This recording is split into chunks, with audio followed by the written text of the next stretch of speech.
तो हेलो दोस्तों, स्वागत है आपका आपके अपने चैनल फिल्मी शोरा में, जहां पर आज हम बात करने वाले हैं कोगर क्लब मूवी के बारे में। ये एक सेक्सुअल कॉमेडी मूवी है जिसकी IMDb रेटिंग 4.1 आउट ऑफ 10 है और इसको 77% लोगों ने लाइक किया है। तो ज़्यादा देर नहीं करते हैं, आगे मूवी को एक्सप्लेन करते हैं। फिल्म की शुरुआत में हमें एक कॉलेज की ग्रेजुएशन सेरेमनी को दिखाते हैं, जहाँ पर सभी स्टूडेंट अपनी टोपी हवा में उछालने के लिए तैयार होते हैं।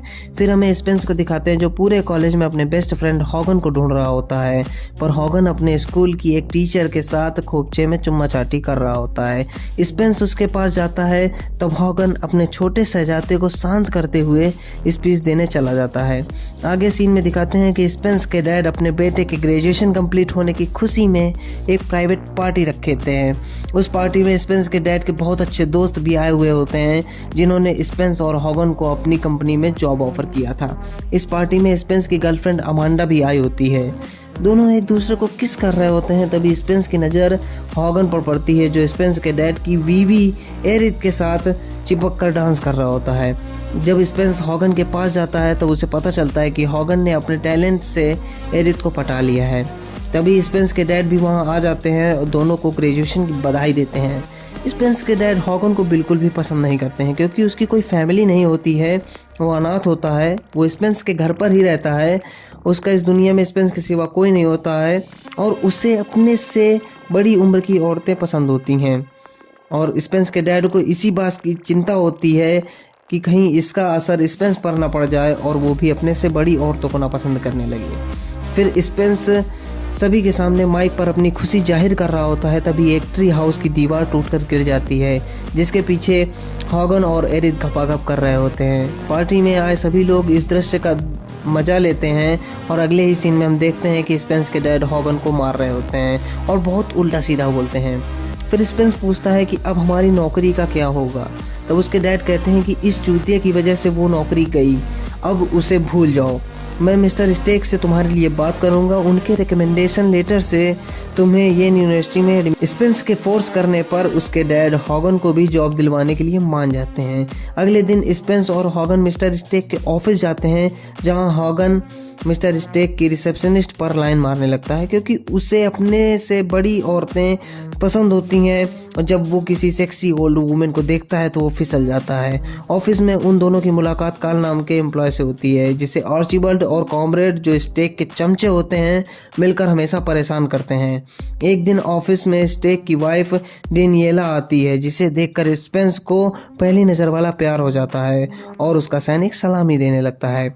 मिस्टर स्टेक और उसके चमचे स्पेंस और हॉगन से बहुत उल्टे सीधे काम करवाया करते हैं, जैसे टॉयलेट साफ करना, गाड़ी पंचर करना, किसी औरत की इन्फॉर्मेशन निकालना, यहाँ तक कि अपने पैरों के नाखून कटवाना, क्योंकि स्टेक को पता होता है कि इन दोनों को मेरे रिकमेंडेशन की ज़रूरत है और वो इसी बात का फ़ायदा उठा रहा होता है और स्पेंस और हॉगन न चाहते हुए भी ये सब काम कर रहे होते हैं। एक दिन स्टेक एक डिवोर्स एग्रीमेंट लेकर अपनी वाइफ डेनियला के पास इन दोनों को भेजता है, जहां उन दोनों की मुलाकात कॉमरेड की बीबी सिंडी से होती है। घर के अंदर जाने पर हॉगन देखता है कि माहौल काफ़ी ज़्यादा गर्म है। अंदर एक किटी पार्टी चल रही होती है, जहां आर्चिबाल्ड की वाइफ टेडी सभी औरतों को सेक्स के बारे में समझा रही होती है और इतनी सारी औरतों को देखकर हॉगन स्पेंस से कहता है कि यहाँ स्प्लेंडर से लेकर हायाबूसा सब हैं, बस किसी की सवारी करने को मिल जाए तो मज़ा ही आ जाए। तभी वहाँ पर जिसके साथ हॉगन ने ट्री हाउस में गपागप किया था और वो सबको हॉगन के छोटे शहजादे के बारे में बताने लगती हैं। सारी औरतें एक्साइटेड हो जाती हैं और फिर एरिथ हॉगन से कहती है कि सभी औरतें प्यासी हैं, तुम अपने दोस्तों को लेकर आओ और इन सब की प्यास बुझा दो। ये सुनते ही हॉगन की खुशी का ठिकाना नहीं रहता।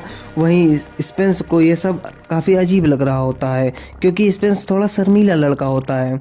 अगले सीन में जब स्पेंस को पता चलता है कि डेनियला मिस्टर स्टेक की वाइफ है, उसके पैरों तले ज़मीन खिसक जाती है, लेकिन डिवोर्स की बात याद करके वो अंदर से काफ़ी ज़्यादा खुश होता है, क्योंकि अब उसका रास्ता बिल्कुल साफ होता है। डेनियला के सामने उस स्पेंस की बोलती बंद हो जाती है। तब हॉगन डेनियला से उसकी मुलाकात कराता है। डेनियला के डिवोर्स के एग्रीमेंट को देकर दोनों चले जाते हैं। रात में हॉगन स्पेंस से कहता है कि आज तक हमारे दोस्तों ने हमारे लिए कभी एक गर्लफ्रेंड का भी जुगाड़, तो फिर हम उन्हें फ्री में कैसे मजे लेने दें उन औरतों के साथ। तब स्पेंस कहता है बात तो सही है, लेकिन हम कर भी क्या सकते हैं। तब हॉगन कहता है कि मेरे पास एक प्लान है, हम अपने दोस्तों से पैसे लेंगे और उन औरतों के साथ गपागप करने देंगे। स्पेंस कहता है कि अगर पुलिस को पता चला तो हम दोनों का पिछवाड़ा तोड़ देंगी पुलिस। तब हॉगन कहता है कि हम मेंबरशिप बेचेंगे, तब किसी को कुछ भी नहीं पता चलेगा। और अगले दिन दोनों कूबर क्लब के नाम से पर्चे बांटने लगते हैं, जिसकी मेंबरशिप कॉस्ट पर हेड $1000 होती है। बुकिंग के पहले दिन ही कूबर क्लब की मेंबरशिप 300 लोगों के ऊपर हो जाती। इधर हॉगन ने एरिथ के साथ भी 10% की पार्टनरशिप कर ली थी। उधर एरिथ अपने फ्रेंड्स से पैसे लेती थी और इधर हॉगन अपने दोस्तों से। सब कुछ बिल्कुल तैयार होता है। तब स्पेंस हॉगन से कहता है कि हम ये पार्टी करेंगे कहाँ। तो हॉगन कहता है कि अपन है ना। वो स्पेंस के पेरेंट्स के लिए हवाई की 2 टिकट बुक करता है और उन्हें कुछ दिनों के वैकेशन पर भेज देता है। सब कुछ बिल्कुल रेडी होता है। रात को ही पार्टी होती है। मेंबरशिप बेचने की वजह से दोनों की जेबें गर्म होती हैं। तो उस पार्टी में बहुत सारी लेडीज़ और बॉयज़ आए होते हैं। डेनिएला, टेडी और सिंडी भी आए होती हैं। सभी खूब इंजॉय कर रहे। हॉगन ने कॉल को भी पार्टी में बुलाया था। आर्चीबाल्ड की बेबी टेडी कॉल को लेकर किचन में चली जाती है और दोनों मज़े करते हैं। कॉल आर्चीबाल्ड का बदला उसकी बीबी को बजाकर ले रहा होता है। इधर हॉगन कॉमरेड की वाइफ सिंडी से सीधा गपागप के लिए पूछता है और दोनों अंदर जाकर बूम चिक बूम बूम करने लगते हैं। स्पेंस भी अकेला बचता है। वो हिम्मत करके डेनिएला से बात करता है। डेनिएला उसे रिजेक्ट कर देती है और जाने लगती है। तभी स्पेंस उसका हाथ पकड़कर किस करने लगता है। फिर डेनिएला का भी मूड बन जाता है और फिर अंदर जाकर वो दोनों भी बूम चिक बूम बूम करने लगते हैं। कॉल, स्पेंस और हॉगन तीनों दबाकर बूम बूम कर रहे होते हैं। स्पेंस का एक राउंड ख़त्म हो चुका होता है। तभी डेनिएला दूसरे राउंड के लिए कहती है। दूसरा राउंड शुरू ही होने वाला होता है। तभी स्पेंस खिड़की से देखता है कि उसके मॉम, डैड और उसका बॉस स्टेक तीनों आ गए हैं। वो दौड़कर हॉगन के पास जाता है और हॉगन को पूरी बात बताता है। दोनों मिलकर किसी तरह से पार्टी बंद करने में कामयाब हो जाते हैं और उनका भांडा फूटने से बच जाता है। तब उसकी मॉम बताती हैं कि स्पेंस के डैड की तबीयत खराब हो जाने के कारण उन्हें वापस आना। अगले दिन कॉल ऑफिस में सबको केक खिला रहा होता है और हॉगन और स्पेंस को थैंक्स बोलता है क्योंकि उनकी वजह से वो अपना बदला ले पाया उसकी बीवी को बजाकर। तब हॉगन कहता है कि थैंक्स मत बोलो, कूबर क्लब की मेंबरशिप को 3 लोगों को और बेचो और इसी तरह बढ़ाते रहो। इधर कॉमरेड चुपके से हॉगन के बैग की तलाशी लेता है जहां पर उसे सभी मेंबर्स की लिस्ट मिल जाती है। वो पूरी लिस्ट को स्टेक को दिखा देता है जिसमें उन तीनों की बीवियों के भी नाम होते हैं। इधर स्पेंस और हॉगन कूबर क्लब के मेंबर्स के लिए एक ग्रैंड पार्टी अनाउंसमेंट करते हैं। शाम को पार्टी होती है जिसमें पहली बार से बहुत ज़्यादा लोग आए। तभी हॉगन नोटिस करता है कि एक अनजान बंदा मज़े ले रहा है। तो वो उससे मेंबरशिप दिखाने के लिए बोलता है। वो कहता है कि मेरे पास मेंबरशिप नहीं है। तब हॉगन कहता है कि फिर तुम्हें यहाँ से जाना पड़ेगा। तब वो मेंबरशिप लेने के लिए तैयार हो जाता है और जब वो मेंबरशिप लेने ही वाला होता है तभी वहाँ पुलिस आ जाती है। दरअसल वो एक सीक्रेट एजेंट होता है और ये इन्फॉर्मेशन मिस्टर स्टेक ने दी होती है पुलिस को। मतलब पुलिस को स्टेक ने भेजा होता है। दोनों को पुलिस जेल में बंद कर देती है जहां स्पेंस और हॉगन की लड़ाई होती है। जहां स्पेंस कहता है कि मेरे डैड सही कहते थे कि मुझे तुमसे दूर रहना चाहिए क्योंकि तुम मेरे करियर को बर्बाद कर दोगे।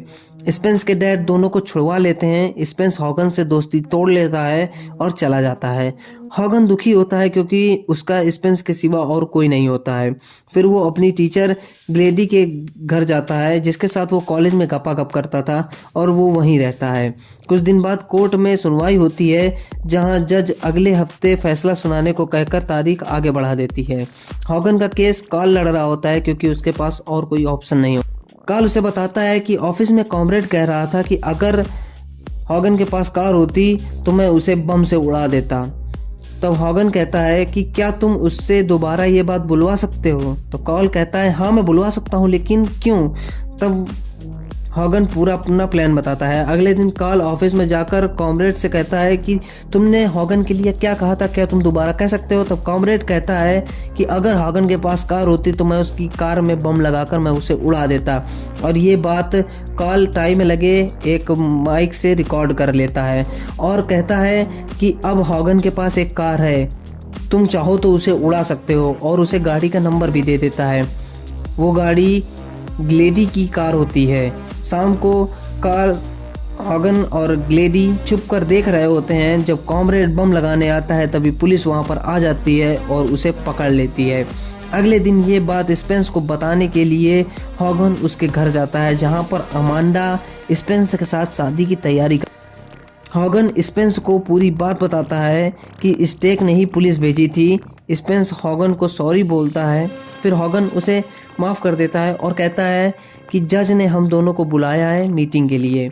स्पेंस जा ही रहा होता है तब अमांडा उसे रोकती है, कहती है मत जाओ।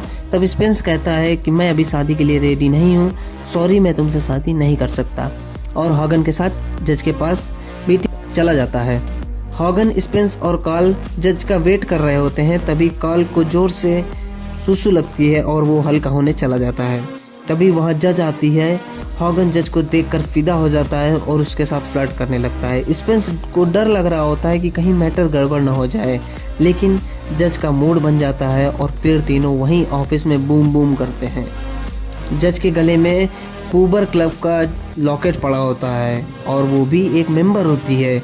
जज दोनों की परफॉर्मेंस से खुश होकर उन दोनों पर लगे चार्जेस को हटा देती है और वो दोनों बाइज्जत बरी हो जाते हैं। फिर स्पेंस और हॉगन कूबर क्लब बस सर्विस शुरू करते हैं और इस बस में सभी प्रकार की सर्विसेज मिलती हैं, और इसी के साथ ये मूवी ख़त्म हो जाती है। तो दोस्तों ये थी हमारी मूवी कूगर क्लब। मूवी आपको कैसी लगी ये कमेंट करके बताइए, और जो अगर आपको वीडियो पसंद आया हो तो वीडियो को लाइक कर दो, शेयर कर दो, चैनल को सब्सक्राइब कर लेना और बेल आइकन जरूर प्रेस कर देना, जिससे कि ऐसे ही धमाकेदार वीडियोस, मूवी की अपडेट, मूवी की एक्सप्लेनेशन वीडियोस आपसे मिस ना हो।